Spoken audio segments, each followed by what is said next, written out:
Welcome back to the Harchava podcast, where we explore the expansiveness available in every corner of our lives through Jewish wisdom, transformational coaching methodologies, positive psychology, and the gentle power of embodiment.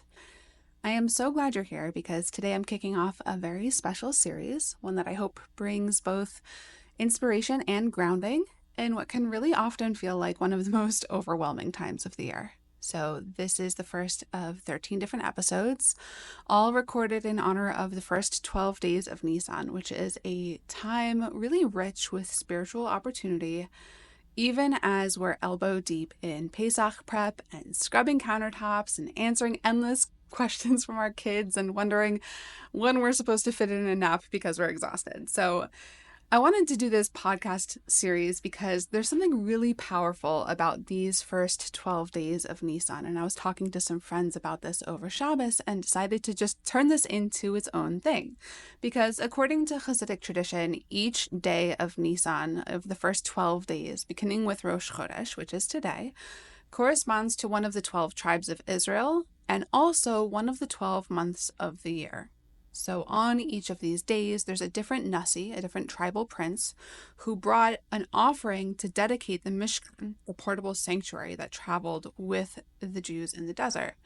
But we know that from Kabbalah and Chassidus, nothing just stays a historical event. So our sages and our Hasidic masters explain that the spiritual energy of those offerings from the 12 tribes is still alive and still accessible, and even more accessible each year that passes.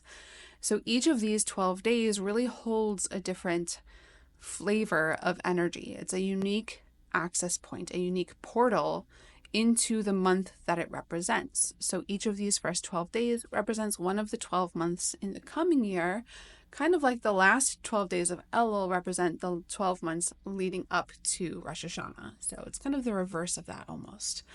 So that means that today, which is Rosh Chodesh Nisan, isn't just the beginning of a new month. It's actually the beginning of this cycle of preparation for the entire year ahead. So we're not just cleaning our homes, we're cleaning our hearts out for the coming year. We're not just buying lettuce and brisket and all of the other things that we need. We're also really planting seeds for the emotional and spiritual and energetic landscape of our coming year. And I know that can sound a little lofty, especially when our to-do list is already longer than our grocery receipt. But here's the good news with this. You don't actually have to add anything to your plate to tap into this. So I don't want you to feel like you need to block off hours for learning or meditation. I know that for a lot of us, that's just not going to happen in the next 2 weeks, right? So you can do this while folding laundry or while in the carpool line or while you're cooking for Pesach or cleaning for Pesach. And every single day in this series, I'm going to share just a short burst of meaning so that we can connect to the tribe of the day and the month that it represents, and just a little bit of a coaching perspective on integrating the lesson from the tribe and the month, not just intellectually, but also emotionally and somatically, like in our bodies. Because here's what we know. True transformation doesn't just happen in our head. If we could think our way to a solution for all of our problems, we wouldn't have any problems left, right? Because a lot of us, myself included, are overthinkers. So what we really need to understand is that true transformation actually happens when our nervous systems get the memo. And when we're talking from the lens of Chassidus and Kabbalah, that's really bringing our nefesh bahamis, our animal instinctual side of ourselves, on board with the transformation. So when our body, when our goof and our nefesh come online with the story that our soul is trying to live, that's when true transformation really happens. So we're going to start with a reflection, and then we'll add a little bit of a reframing, and then we'll bring it all into the body with a short somatic practice like, breath work or posture shifting or micro movements that you can do in just a few seconds as you're going about all of your Pesach prep.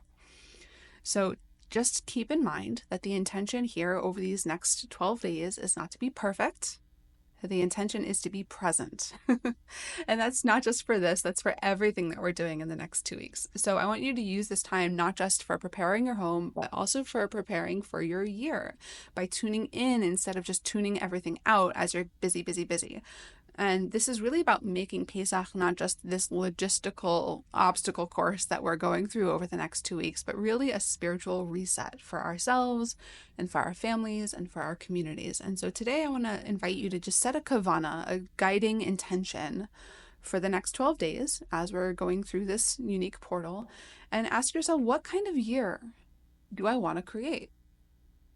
Who do I want to become in the coming year? And what kind of presence do I want to bring right now, even in the midst of all of the chaos that's going on? So maybe you're craving more groundedness, or more joy, or more clarity, or maybe just a little bit more breathing room. Whatever it is, name it. Write it down if you can. You can put it on a Post-it note and put it over wherever you're doing most of your Pesach prep. Or just even whisper it to yourself as you go about your day. More joy, more clarity, more space. And if nothing comes up, that's okay too. Just showing up to listen and to reflect and to be in this space, that's enough, okay? You're doing great. So in the next episode, today, we're going to dive into day 1 proper, which is the tribe of Yehuda, the energy of Nissan, and the deep wisdom of proactive leadership even under pressure. But for now, I want you to just place your hand on your heart and take a slow, full breath in.